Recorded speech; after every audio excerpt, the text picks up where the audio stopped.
Thanks for joining me here at The Awkward Mystic. Falling down, getting up, and waking up. Written and narrated by Allison Brewer.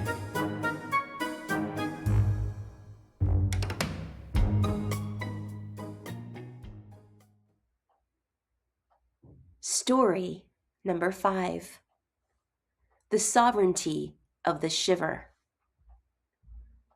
Surviving the Social Guillotine and the Silence of the Sacred.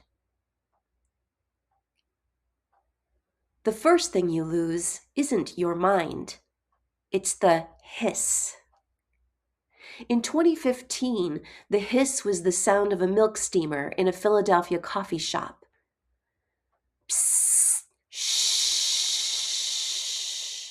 an aggressive, metallic sound that seemed to shred the air between me and Sarah. I was leaning across a marble tabletop that felt too cold, trying to explain the unexplainable.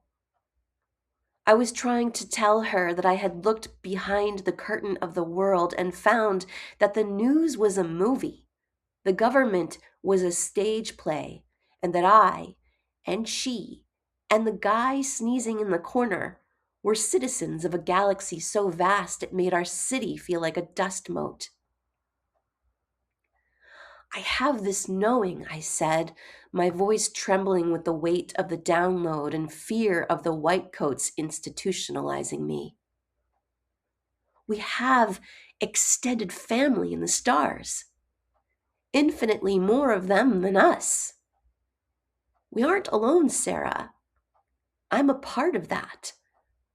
I'm not just this.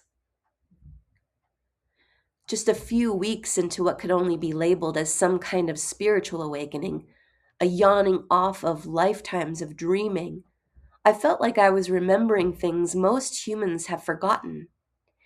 Ancient truths, hidden secrets, knowledge that the sleeping population of humans agreed to forget upon incarnation in this lifetime so that we could play the game and take it seriously. Until we can't anymore, because meditation, introspection, and spiritual inquiry dust off our third eye.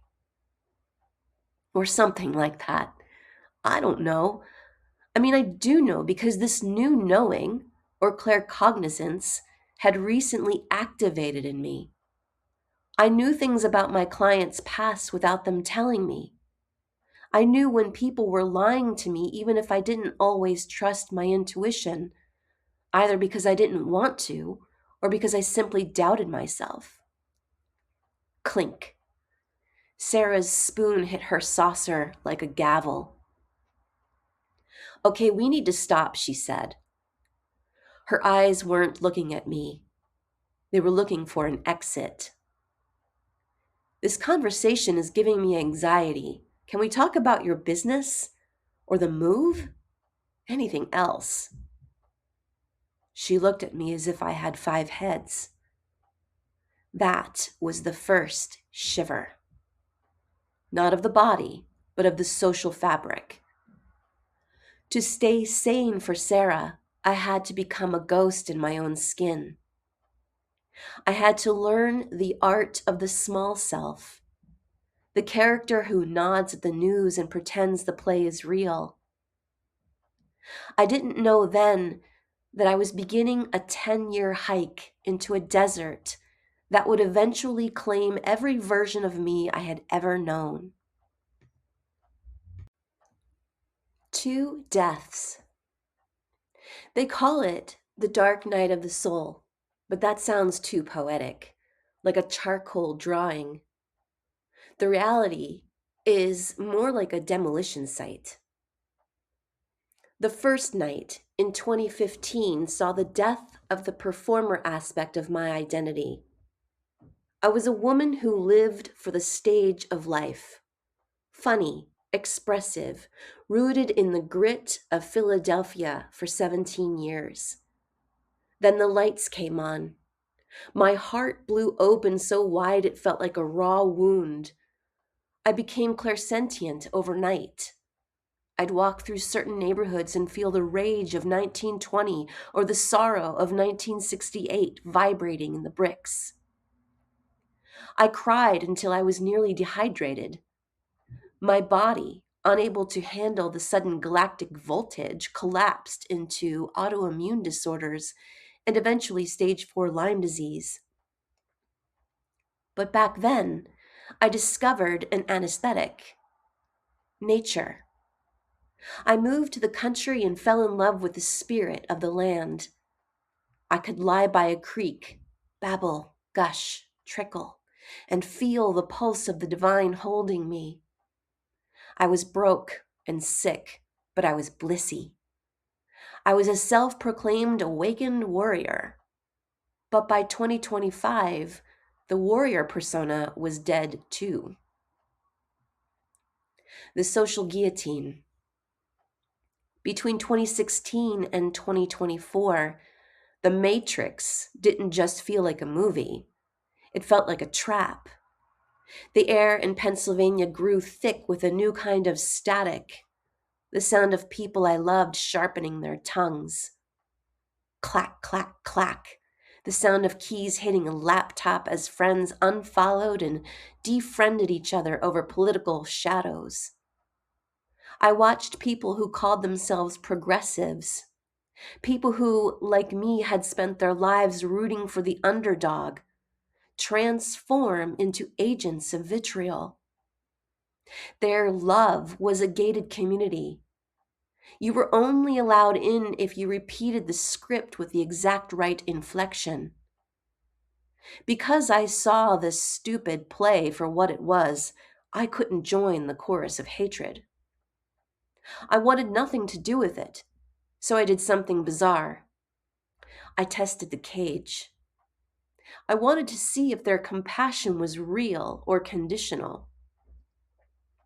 What if I told you I was voting for him? I asked. I wasn't actually voting.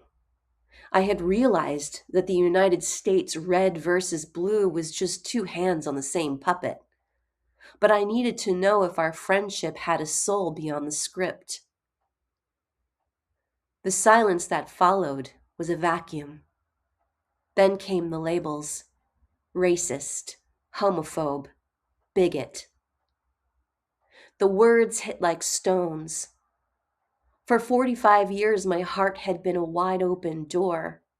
But in the theater of 2020, if you didn't hate the correct people, you became the monster. I realized that no amount of nonviolent communication would reach them. I withdrew my energy to focus on creating a new earth by bettering myself and making offerings to Mother Earth. But the cost of being silent in all of that noise was higher than I knew. The nausea of the sacred. By early 2025, I reached absolute zero. The bliss was gone. The knowing had turned into a blackout, symptoms of another dark night. I sat by a creek again, but this time the water didn't speak. It was just cold. I was 50 years old. My adrenals were becoming a pile of ash, and my house was eating itself. Drip, drip, drip. That was the sound of the pipes leaking behind the drywall where the black mold grew. Skitter scritch. That was the sound of the mice in the walls.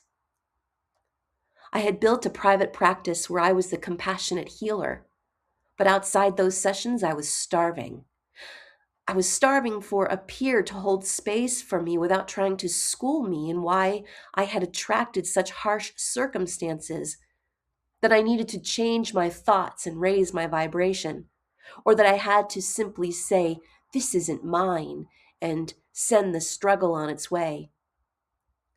Another, untrained in the profession, tried to do therapy on me, unsolicited. One said it was all just an illusion. The most creative critique? You live on a dark portal and there are entities in your home. When I told my mentor of 10 years I was collapsing, she told me I was playing victim. She wanted the warrior to keep marching. but the warrior was shivering on the floor. Suddenly, even the spiritual world felt like a psyop. I'd turn on a video about manifesting and feel a surge of nausea. It felt silly. It felt like people in a dollhouse talking about rearranging plastic furniture while the real house was on fire. My claircognizance went offline. I was a galactic citizen who had lost her radio. The universe took my business, my health, and my spiritual high and threw them into the fire. The Great Heartbreak. By autumn and into winter of 2025, what was left was grief. It is a profound tectonic heartbreak. It's the realization that everything I once stood upon has turned to vapor. People talk about letting go as if it's a graceful choice. It's not. It's a violent stripping. Whirr, the sound of the space heater in my room. Thud, the sound of me falling back into bed at 7 p.m. because the weight of the void is too heavy to carry. I slept to escape the ache.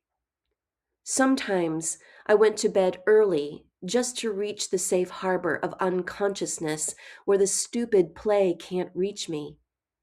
Sleep is the only place where I don't have to be sovereign or powerful. The silent beauty. The only thing that still feels real is the land. Even though the lights are out and I can no longer hear the spirits or the family beyond, the beauty of nature remains. It is a silent beauty that doesn't ask me to raise my vibration. It doesn't call me a victim. I walk shivering through the woods in southeastern Pennsylvania and see the stark, bare branches. They aren't doing anything. They're just standing in the cold, surviving the winter. I am through with being an expert. That role was just another pedestal to keep me from being seen. I am writing this grit and grime because I am tired of maps that skip the quicksand. I don't know where this leads. I don't have a plan. I just have this moment, this bed, and the silent trees. Maybe the new earth isn't a place we build. Maybe it's just what's left of us when we finally stop trying to perform or to fix the old one. For now, the heartbreak is my honest truth. I will sleep through it. I will write it. I will trust that even in the silence, the family is watching with the quiet respect one gives to a soul who has finally learned to stand alone. Bold and bare, please take me there.